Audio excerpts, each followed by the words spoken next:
Fancy garment and men's wear शादी ब्याह के मौके पर sherwani, three piece, pant shirt, Ayesha Nagar police station के सामने, हजार खोली, मालेगांव। प्रोपराइटर चांद खान। मानव समाचार, मानवता के हक में।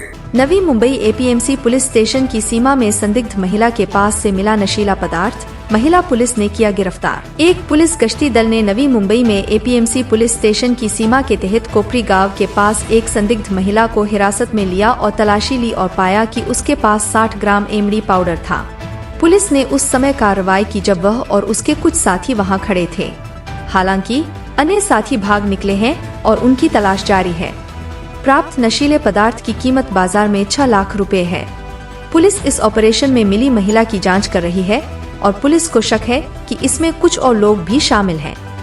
आमचे जे डीसीपी पंकज डहाणे सर आहेत, त्याचप्रमाणे आमचे एसीपी योगेश गावडे साहेब आहेत, यांनी आम्हाला सूचना दिल्या होत्या की बाबा आपल्याकडे जे अंमली पदार्थ आहे त्याच्याविषयी आपण कारवाया वाढवायच्या आहेत आणि सक्त कारवाया करायच्या आहेत।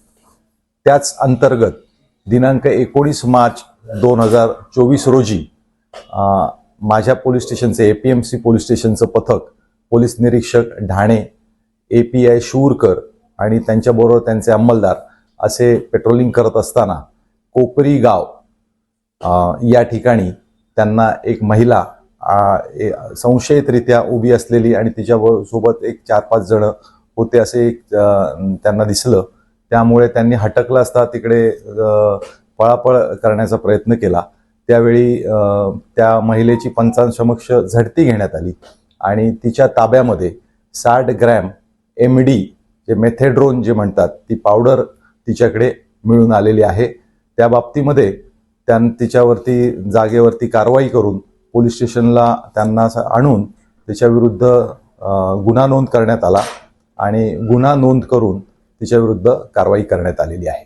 सर, त्या मेथेड्रोनची सध्या मार्केटमध्ये काय किंमत असेल?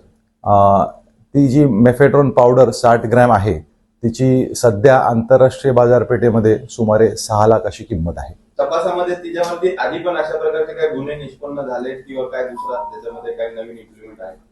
आम्ही त्याबाबत माहिती घेत आहोत। आम्ही या गुन्ह्याचा तपास सुरू आहे आणि त्याबाबत आम्ही अधिक माहिती तपासादरम्यान घेत आहोत।